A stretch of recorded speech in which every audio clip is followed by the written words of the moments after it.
Vivo mais um episódio do Ciência de Bolso. Eu me chamo Bruna. Boa tarde, estamos começando Ciência de Bolso, que é um projeto de divulgação científica do Programa de Pós-Graduação em Promoção da Saúde. Eu me chamo Letiane. Hoje, o nosso tema é saúde única. Nesse episódio, vamos entender como essa abordagem contribui para enfrentar os desafios de saúde pública e ambiental. Lembrando que essa atividade faz parte da semana Uma Só Saúde, da Rede Saúde Única da Fiocruz, no Rio Grande do Sul. Bom, e para falar de saúde única, a gente trouxe aqui pesquisadores que trabalham na área, né? Dois colegas nossos, meus e da Bruna, que fazem parte do nosso grupo de pesquisa, né? O Grupo de Estudos e Pesquisas em Saúde, o GEPS. No subgrupo da saúde única, né? Temos aqui a nossa professora, coordenadora muito especial, professora doutora Suzane Beatriz Franz Krug. Ela é professora da Unisc, membro do Comitê Gestor da Rede de Saúde Única no Rio Grande do Sul, que faz parte da Fiocruz, né? E o médico veterinário Michael, especializado em medicina de animais selvagens. Sejam bem-vindos. Tudo bem? Tudo bem. Pessoal, então, eu gostaria que vocês me contassem um pouco da trajetória profissional de cada um e como que surgiu o interesse em trabalhar com essa abordagem de saúde única. Podemos começar contigo, Michael? Com certeza. Desde já, meninas, muito obrigado pelo convite. A gente que agradece. Eu iniciei na graduação, né, pensando em clínica médica mesmo, né, de cães e gatos. Depois fui me descobrindo, né, conforme eu fui vendo as várias áreas que a medicina veterinária possui. Fiz um estágio no Canil Municipal aqui de Santa Cruz do Sul, né, vinculado à CIEE. E daí comecei a ter um contato mais com saúde pública, né, atender munícipes, né, que iam até lá. E daí fui vendo, né, que a medicina veterinária era muito além de apenas os animais, né. Depois disso, tive as disciplinas da graduação com saúde pública, né, gestão também. E daí destaco aqui, né, na minha formação profissional, a professora Michele Bercelli, que é do curso de medicina veterinária, né, patologista, e sempre muito à frente, foi da primeira pessoa que me ensinou que era o termo saúde única, né, já na graduação. Então, denotando, né, essa importância da medicina veterinária nessa área. E depois, né, fui me apaixonando cada vez mais, né, pela medicina de animais silvestres, a qual eu sou especializado, mas também pela saúde única, porque, né, a conservação de fauna, a relação com a fauna está correlacionada também. Terminei a minha graduação, me especializei e depois voltei para a Unisc, integrando, né, um projeto agora de pesquisa, né, relacionado à temática. E me encontro muito feliz, é muito legal, né, poder pesquisar sobre essa área que é tão importante, né, e tão atual. Do Prof. Suzy. Então, boa tarde, pessoal. Muito obrigada pelo convite. Letiane, Bruna, né? Um prazer estar aqui com vocês, com o Michael também. Bom, a questão da saúde única entrou na minha vida depois da pandemia, né? Comecei a ler muito sobre esse tema, assim, me chamou muito a atenção o termo, né? A terminologia, e eu comecei a ler textos, artigos, né? E entender que isso, na verdade, o conceito e essa abordagem já existiam há muito tempo, né? Só que nós, aqui no Brasil, América do Sul, ainda estávamos um pouco distantes do que a Organização Mundial da Saúde preconizava. E agora, muito depois da pandemia da Covid, a gente está olhando para isso de uma outra forma. Não só a Unisc, né? O Brasil inteiro, o próprio Ministério da Saúde, a Organização Mundial, né? Entendendo que tudo está conectado na nossa vida e na nossa saúde, né? Então, foi ali que eu comecei a me interessar, né? Pela abordagem. E também como professora de cursos da área da saúde, de programa de pós-graduação, eu comecei a entender que se a gente olhar para essa abordagem de um outro jeito, olhar para a saúde de um outro jeito, que não seja só a saúde ou física, emocional, humana, que é o que normalmente os cursos da saúde aprendem, a gente consegue ter uma visão muito mais ampliada, né? Do nosso mundo, do nosso viver, da nossa convivência com as pessoas, com os animais e com a natureza. Foi mais ou menos assim a minha história. Prof, a gente tá falando aqui saúde única, né? E na nossa pesquisa, que vocês vão falar um pouquinho mais depois, a gente tem ido nas escolas e a gente tem percebido que as pessoas confundem muito saúde única com saúde coletiva, com saúde pública, né? E um dos objetivos do Ciência de Bolso é explicar, fora sair dos muros da academia e explicar de uma forma mais simples o que são esses conceitos, né? Eu queria pedir para vocês explicarem, assim, para uma pessoa que não sabe nada. O que é saúde pública, é saúde coletiva, o que é a saúde única, né? Sim. Bom, saúde pública é um campo, né, um ramo da saúde, né, que estuda as questões de doenças humanas, né, de doenças, de programas, projetos governamentais implementados para prevenir doenças, promover saúde, reabilitação, tratamento.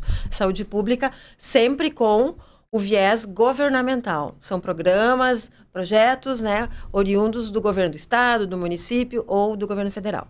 Saúde coletiva é um outro ramo, é um ramo de conhecimento, né, que inclusive só existe no Brasil. Né? A gente usa essa terminologia no Brasil, e daí agrega questões da epidemiologia, né? Das ciências sociais agregadas à saúde coletiva, à saúde, né? Por isso que é um campo tão genérico. Ele não é a saúde coletiva não é um campo governamental, é um campo de conhecimento. A saúde pública, ela engloba programas e projetos de ações e programas dos governos. Né? Então, essa é uma grande diferença entre os dois termos. E a questão da saúde única é uma abordagem diferente, né? E não tem a ver especificamente diretamente com um ou outro, né? Nos dois campos, tanto da saúde pública quanto da saúde coletiva, essa abordagem de entender a integração da saúde única, que é a integração da saúde animal, humana e natureza, ela pode ser abarcada por esses dois conceitos, por essas duas formas de entender saúde. Então, são questões bastante diferentes. Eu não sei se ficou claro assim, meninas. Acho que, assim, para resumir de uma forma, pelo que tu falou, né? A gente tem 3 campos ali, né? A saúde humana, que então entra a saúde coletiva e a saúde pública, né? A saúde animal, que eu acho que a gente pode reforçar aqui que o nosso grupo tem essa interdisciplinaridade, porque a gente tem enfermeiras, a gente tem eu que sou nutricionista, o Michael que trabalha médico veterinário, e o ambiente, né, que está sendo um campo muito estudado agora, principalmente aqui no Rio Grande do Sul, depois das enchentes, né, eu acho que caiu um pouco a ficha, né, não sei se vocês veem, caiu um pouco a ficha de que o meio ambiente afeta muito a saúde de tanto dos humanos quanto dos animais, né. E aí existe uma rede, então, né. Isso. Prof, a senhora faz parte, então, do Comitê Gestor da Rede Saúde Única aqui do Rio Grande do Sul.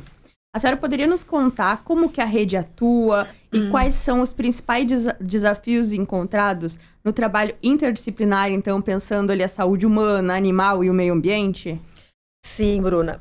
A gente está muito feliz, né, que desde maio desse ano de 2025, a Unisc entrou, então, como uma instituição integra essa rede de saúde única do Rio Grande do Sul, né, pela Fiocruz. Eu ainda estou me apropriando, né, nós estamos meio ano, mais ou menos, né, participando da rede. Tem reuniões mensais, né, dessa rede. Ela é formada por várias instituições de universidades, Secretaria de Saúde, Secretaria de Vigilância, instituições que estudam, né, que têm essa abordagem. Então, são várias representações. E eu percebo, né, ainda estou aprendendo, como eu falei, mas eu percebo que todo o enfoque que essa rede tem e quer ter é focado exatamente nisso, assim, de priorizar que a saúde única seja realmente uma abordagem entendida pela sociedade, compreendida de forma legível, vamos dizer assim, Letiane, né? Um linguajar simples, que isso agregue as escolas, as universidades, os bairros, as instituições comunitárias, né? Haja vista, por exemplo, agora na última reunião, penúltima, foi discutida exatamente a inserção da rede de saúde única no programa Saúde na Escola.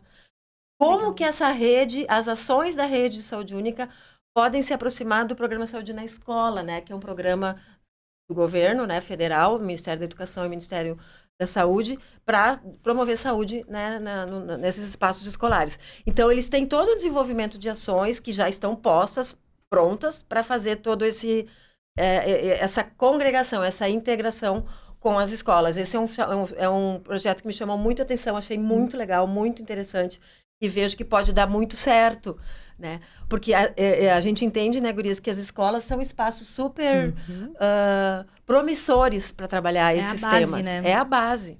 Então, mais ou menos nesse sentido.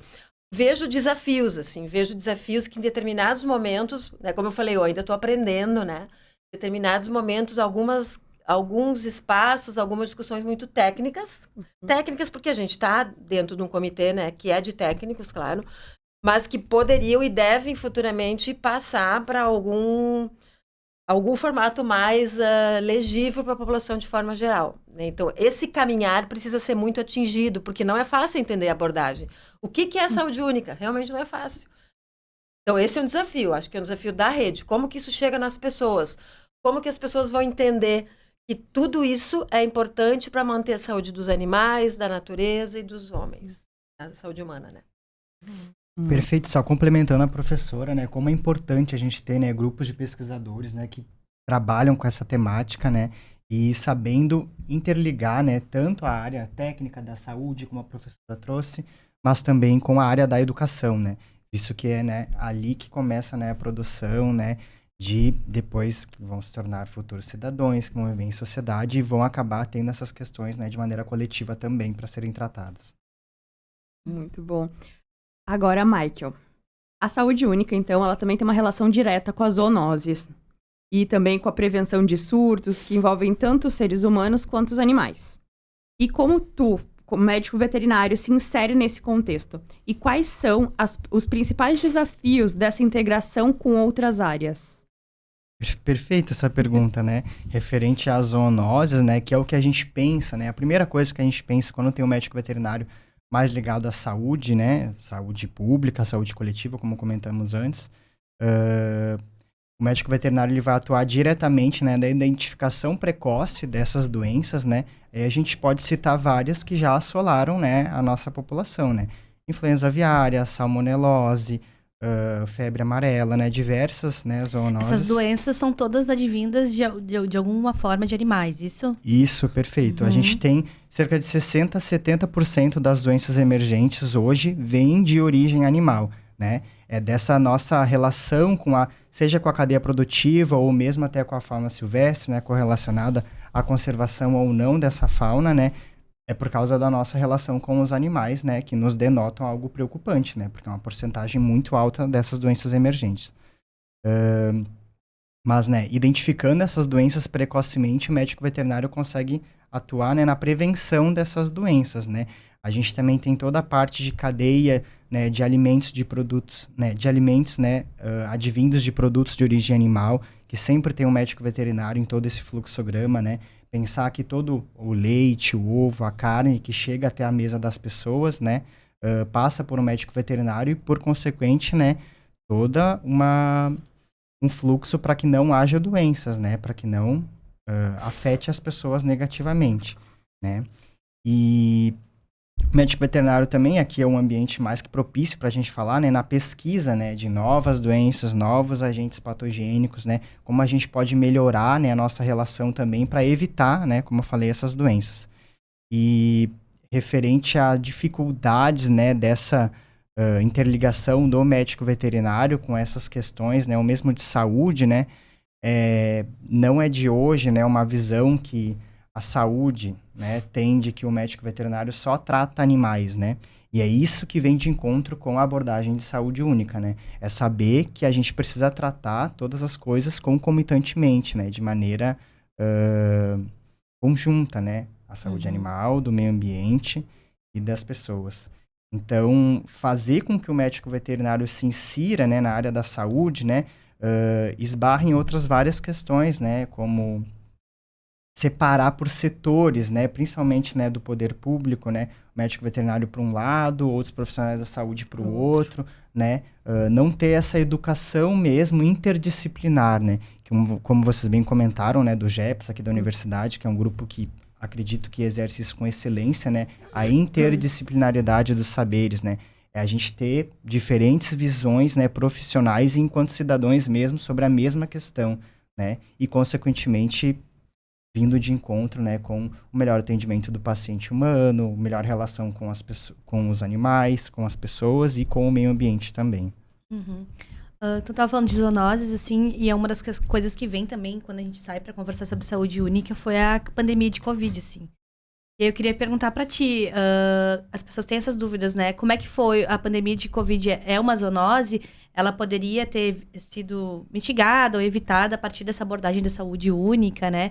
Tem também, acho que a dengue também, que se fala bastante. Como que se dá isso, assim, dentro da medicina veterinária?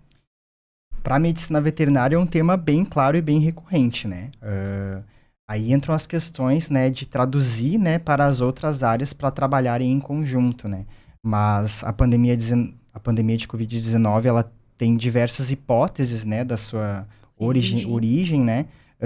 E as mais, né, favoráveis, né, que tenham acontecido é que sim, tenha vindo de origem animal, né, de um vetor, possivelmente, né, um morcego que entrou em contato com algum animal silvestre e a nossa relação com esse animal silvestre, né, seja de consumi-lo ou de traficá-lo até mesmo, né, com relação ao tráfico de animais silvestres, que o Brasil, né, é um dos países que mais tem essa questão, chegou até, né, esse vírus, né, que era de uma origem selvagem, né, natural, digamos assim, e passou a integrar um ciclo artificial, chegando até nós, né, e consequentemente se adaptando, né, a nós, seres humanos, que somos mamíferos, né, e desenvolvendo, né, uma sintomatologia de uma doença que nos assolou, né, por muito tempo.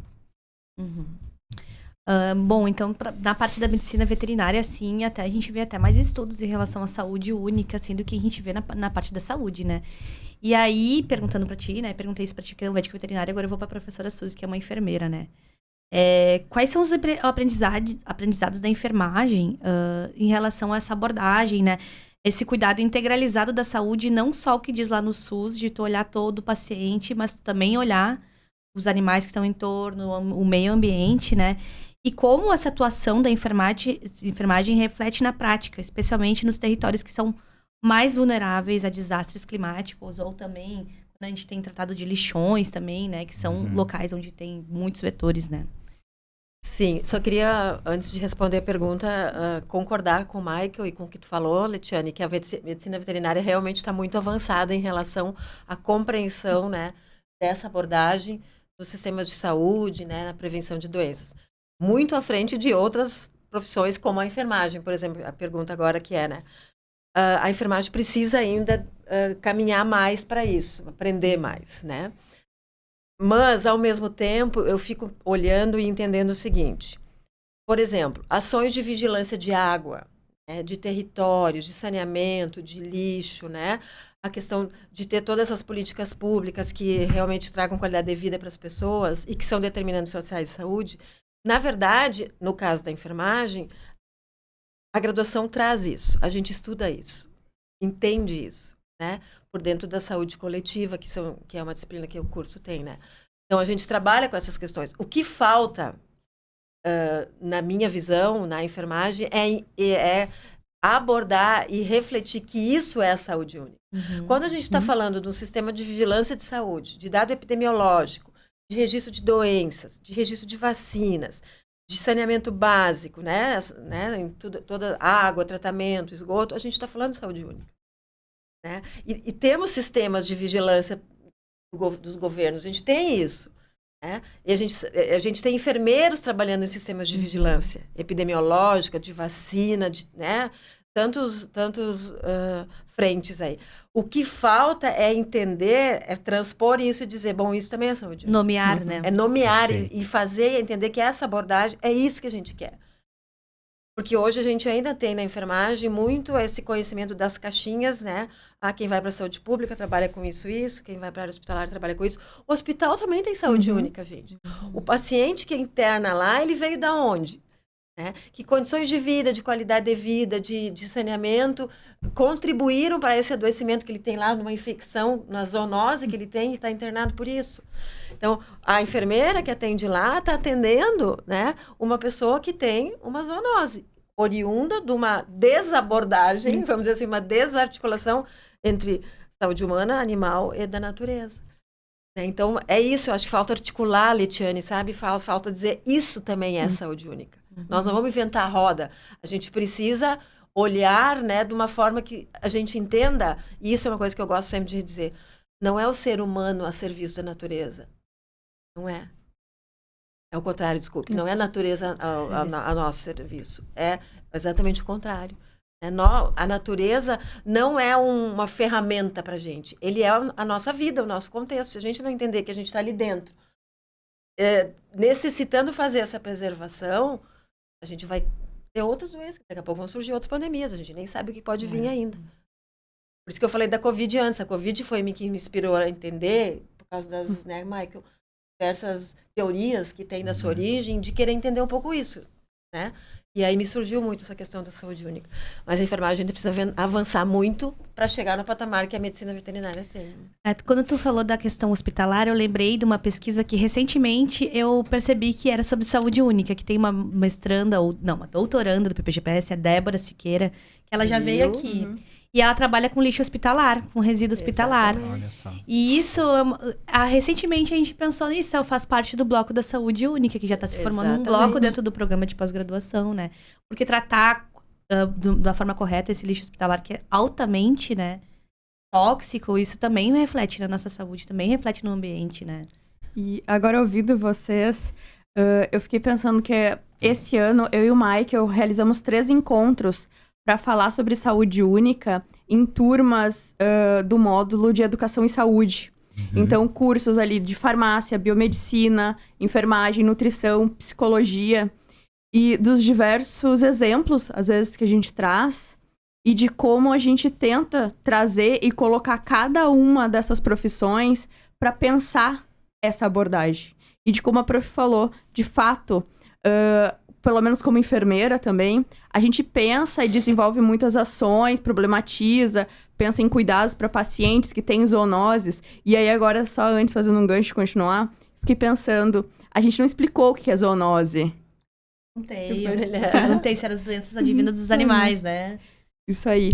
Mas que a gente pensa, faz esses cuidados e planeja, e a gente pensa só nisso. A gente, às vezes, acaba esquecendo o contexto de que essa pessoa pode ter se contaminado em decorrência ali por exemplo, de consumir um animal, de manter um animal perto que não dá assistência, ou até pelo meio ambiente. Falta de saneamento básico. Né?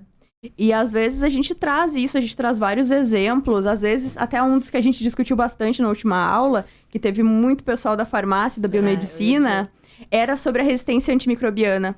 E de como a educação em saúde, ela é primordial para esses assuntos e primordial também para a abordagem da saúde única. Porque então a gente destacou ali como é importante para o profissional, por exemplo, farmacêutico, de estar orientando aquela pessoa a como consumir aquele medicamento, ao mesmo tempo a como descartá-lo corretamente, porque daí a gente pode pensar ali numa contaminação de solo, uma contaminação da água, dos próprios animais, então, que já estão se tornando também resistentes, muitas vezes, aos antimicrobianos. E também pensando na saúde humana, né? Da quantidade de pessoas que às vezes consomem de forma inapropriada antibióticos, da resistência também no ambiente hospitalar e como tudo está interligado. E faz mais uma pesquisa que tem no PPG, que faz o bloco da saúde única, que a gente não reconhecia. Que são as pesquisas com antimicrobianos, né? Que a gente tem a Stuart, né? E aí a gente não pensa, porque como não tá dentro de um contexto, sei lá, geral, que a gente consegue enxergar as os três... né, que a professora Suzane comentou. Contexto de que a gente não consegue enxergar as 3 esferas claramente, a gente nem pensou. E aí, esses dias a gente estava discutindo também, que essas pesquisas também fazem parte do bloco da saúde única. Então, olha quão abrangente né? E agora também pensando nisso e nos preparando para fazer a próxima pergunta, né? É que nós fazemos parte, então, de uma pesquisa que foi aprovada, então, em um edital. Nós ganhamos financiamento do governo do estado para estar desenvolvendo aqui, que é, então, sobre saúde única e sobre um outro assunto que é muito importante, que é sobre as mudanças climáticas, os desastres socioambientais. Eu gostaria que vocês nos contassem um pouco mais a respeito da pesquisa. Bruna, tu pode ajudar, né? Claro. Porque a Bruna, a Letiane, o Michael, todos nós da pesquisa aqui, né? Posso falar um pouquinho, né? Sim, a gente fez essa junção, né, dessa abordagem de saúde única com os desastres socioambientais, principalmente em função do que aconteceu ano passado no Rio Grande do Sul, né, em maio de 2024. Esse edital, né, Bruna sabe muito bem disso, ele preconizava exatamente a questão dos desastres socioambientais, né, desastres climáticos, né, e a gente então escreveu esse projeto e concorremos e ganhamos, né. A ideia é fazer na região aqui 28 de saúde, né, nos 13 municípios, envolvendo vários segmentos, né, profissionais de saúde, gestores, alunos, professores de escolas, né, toda essa abordagem, essa pesquisa sobre a compreensão, né, do que são os desastres climáticos, socioclimáticos, e como essa abordagem de saúde única pode ajudar na prevenção, na compreensão, né, desses desastres. O Rio Grande do Sul é um estado, né, que é acometido por isso, né, não é a primeira vez. Claro, a grande enchente de maio de 2024 foi realmente o ápice, mas quantos outros desastres socioambientais a gente já teve antes disso, né? Então, o estado do Rio Grande do Sul é um estado que precisa olhar muito para isso. Quando a gente entende, numa pesquisa, por exemplo, que a gente pode contribuir para o governo do estado, por isso que a gente ganhou o edital, para poder fazer essa compreensão, e a partir do desenvolvimento de ações que podem ser implementadas pelos municípios, onde a gente está pesquisando, para prevenir, orientar, fazer educação em saúde, e fazer o foco de que se a gente não preservar a natureza, outros desastres tão ou mais graves como o de maio de 2024 podem vir.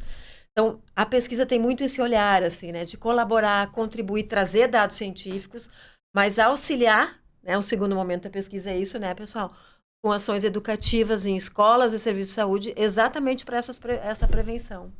Uhum.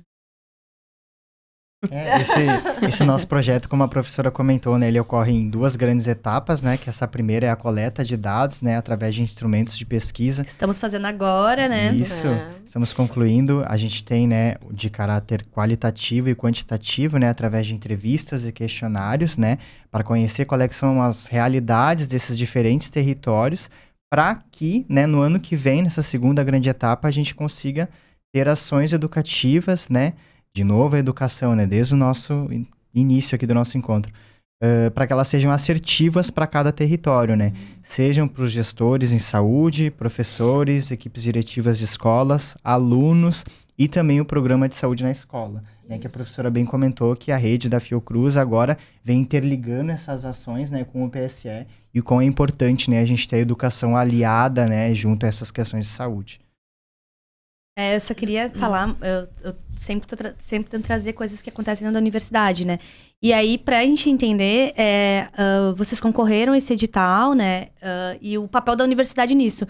Nós estávamos aqui, a gente fez um projeto com professores, doutorandos, mestrandos, concorremos ao edital, o governo estadual fomentou, né? Ou seja, está financiando a nossa pesquisa e a gente vai devolver para a sociedade, Perfeito. né?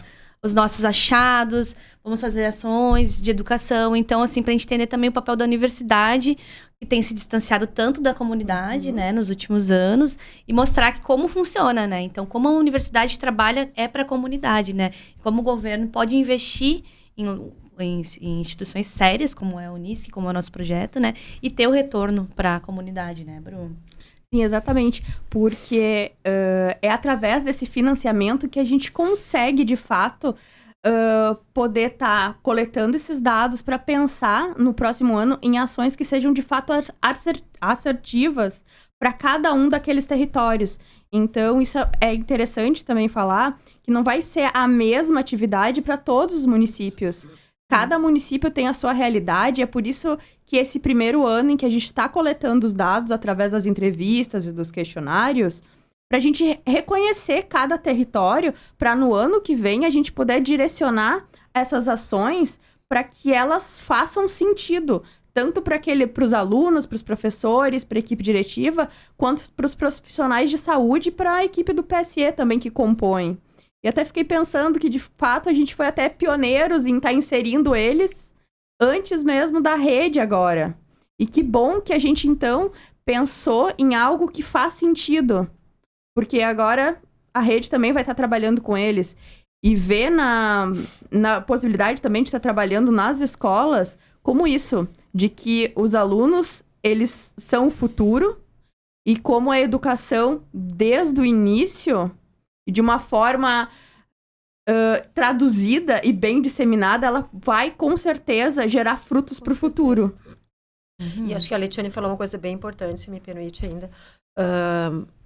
A parceria da universidade com governos estaduais, federais, municipais, enfim, e a sociedade civil, né? Porque a ciência é uma ferramenta muito importante para o desenvolvimento, né, do país, do estado, do município. E a gente contribui muito para isso. E aí, Leti, concordo contigo, né? A Unisc, com o seu caráter comunitário, sempre preocupada nesse envolvimento, né? Essa devolução. E não é só devolução pela devolução, né? Mas, assim, exatamente construir junto, construir com, né? Faça sentido, como a Bruna falou. Então, acho que é fundamental isso, né? E também destacando, além desse caráter comunitário, através das diversas pesquisas que a Unisc faz, também destacar o nosso grupo e o caráter das pesquisas que o GEPS, que é o nosso grupo de estudos e pesquisa em saúde, desenvolve. Porque agora, no momento, nós temos 3 importantes pesquisas. Educação, então, na zona rural. Nós temos, então, saúde única, resiliência e desastres socioambientais. E temos, então, uma outra pesquisa voltada para adesão e não adesão vacinal. Então, também salientar a importância do nosso grupo. Além de outras, né, que temos, não são só essas, né, esses projetos. Sim. E para finalizar aqui a nossa última questão, né, a gente falou um pouco sobre os desastres e uma das partes da nossa pesquisa também, além da saúde única, que agora a gente destrinchou bem esse termo, né, é a questão da resiliência em saúde, né. E aí eu queria pedir para vocês falarem um pouquinho do que é essa resiliência em saúde, né, e como a saúde única, como uma abordagem, pode contribuir nessas situações de prevenção, de mitigação desses desastres, como foram as enchentes, né. A gente foi bem ousado no projeto, assim, né? Porque a gente trouxe 3 grandes elementos, assim, né? Os desastres, a saúde única e a resiliência, né? Como que a saúde única, tua pergunta é muito importante, Letiane, como que a saúde única, essa abordagem de 3 áreas, humana, animal e natureza, pode contribuir para a resiliência dos municípios, escolas, serviços de saúde no enfrentamento dos desastres que vão acontecer novamente. A gente pode garantir, por exemplo, nós não temos, né, como garantir que não ocorram destruição de serviços de saúde, como aconteceu agora, né, ano passado, de escolas, né, tantas tragédias que a gente viu ali, de perdas de vidas. Então, a gente não pode garantir, né, que a resiliência, que o preparo dessa população e a resistência no enfrentamento dos desastres garanta que isso não vai acontecer. Mas, com certeza, tornando uma população, uma comunidade mais preparada, sabendo que tipo de ações ela pode desenvolver e não só estar preparado para receber ações específicas de governos, de universidades, de escolas, mas a própria sociedade civil pode contribuir para isso. Eu acho que esse é um papel importante do projeto também, né? Todos nós somos cidadãos, a gente precisa entender o nosso papel, né, nesse pertencimento a essa situação. Eu vejo, assim, mudou, né? O Rio Grande do Sul mudou em termos de entender o que é um desastre socioambiental, né? A gente precisa entender que isso vai fazer parte das nossas vidas, nós gaúchos, pelo menos, com certeza, né? E aí a gente precisa, então, pensar nessa preparação, nesse planejamento dos serviços, né? Dos municípios. Por isso que tem aquele... hoje a gente estava discutindo de manhã, né? Aquele instrumento, né, que vai... instrumento validado internacionalmente, que vai exatamente questionar os gestores de saúde. Como o seu município está preparado para isso?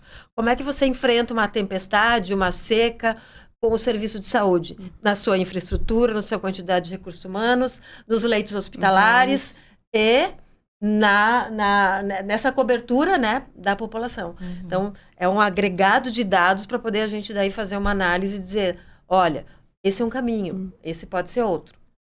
A gente não vai dizer respostas prontas, a gente vai trazer probabilidades e possibilidades de caminhos. E a gente nunca, como pesquisador, determina a ação do município, né? A gente sugere. Essa é uma ideia, né? Com certeza. Um dos resultados, né, esperados do projeto é a gente empoderar, de fato, né, essa população a aumentar, né, a capacidade delas de resposta a esses desastres que a gente já sabe que estão por vir, né? Então, tornar essa população mais resiliente, sobretudo, né, começando lá na escola, né, trabalhando essas questões, né, é um dos resultados do projeto que sempre, né, vem sendo pelo menos bastante elogiado pelos públicos que a gente vem trabalhando, né, e denotam a importância, né, de se trabalhar isso, né, de se trabalhar na prevenção, né, ou na adaptação e não somente na resposta, né. A gente teve agora, né, depois das enchentes no Rio Grande do Sul, muito se falou, né, vamos fazer isso, vamos fazer aquilo, né, mas é o depois, né, e chegando nesse depois a gente teve perdas estruturais, perdas vitais de animais e pessoas, né? A gente teve uma degradação em massa, né, dos ecossistemas também. Então, para que a gente não chegue, né, como infelizmente chegamos, né, nessa até falta, né, de respostas a esses desastres socioambientais que a gente acabou passando. A gente agradece muito a presença de vocês. E esse é um assunto também que cabe fazer vários episódios, porque a gente tem muito a falar. Então, eu gostaria de deixar... Até que é uma ideia, né, Bruna? Dentro do projeto de vocês prever um podcast também, né? Então, a gente vai ter aí bastante coisa para falar. Exato. Exatamente. Vamos ter várias atividades ali para estar nos conectando com o pessoal. Mas então, para nós finalizarmos aqui, gostaria de deixar aberto aqui um momento para agradecimentos. Vocês querem agradecer alguma coisa? Tocar no nome de alguém. Eu quero agradecer, né? Com certeza. Agradeço as meninas, né? Letiane e Bruna, né? Pelo convite aqui do Ciência de Bolsa para a gente estar participando. Falar da importância da saúde única e do nosso projeto, né? Que a gente desenvolve aqui na Unisc. Então, muito obrigado, meninas. Agradecer a professora Suzane também, que além, né, de estar aqui compondo a nossa mesa hoje, é a coordenadora do projeto, né? E possibilita, né, que a gente tenha recursos também, né, para estudar essas temáticas, né? E eu sou muito feliz de estar de volta aqui na Unisc, né, depois de formado, tal, poder voltar aqui, né, e falar de, né, temas importantes de saúde, né, enquanto médico veterinário. Então, agradeço ao GEPS também, ao GIATS, que é outro grupo que está associado também lá ao nosso grupo de pessoas que trabalham com a gente, né? Então, muito obrigado. Eu também, né? O que eu vou dizer? Maravilhoso esse momento, né? Agradecer e parabenizar, né? A Letiane foi a fundadora dessa ideia, né? 5 anos atrás, né, Leti? Ciência de Bolsa. Ciência de Bolso, e a Bruna, que está agora parceira também. Acho que é um momento bem importante, assim, né? Para a gente fazer essa divulgação de temas científicos de uma forma super mais tranquila com a comunidade, né? E tanto para a comunidade quanto para o espaço científico, numa linguagem acessível, né? Eu acho que tem um papel muito importante. Parabéns, tá? E queria agradecer muito a participação de hoje. Assim, podem contar com a gente para outros momentos também. Muito obrigada. Ai, nós que agradecemos, né, a participação de vocês, nossas convidadas, todas as pessoas que acompanharam até agora o Ciência de Bolso. Um agradecimento especial ao curso de comunicação da Unisc, o pessoal que trabalha aqui, da edição, o pessoal das câmeras, ao programa de pós-graduação em promoção da saúde, que nos apoia nesse projeto há 5 anos, né? E vamos ficar por aqui, né, Bruna? Isso aí. E fiquem atentos às nossas redes sociais para saber mais sobre os próximos episódios. Até a próxima.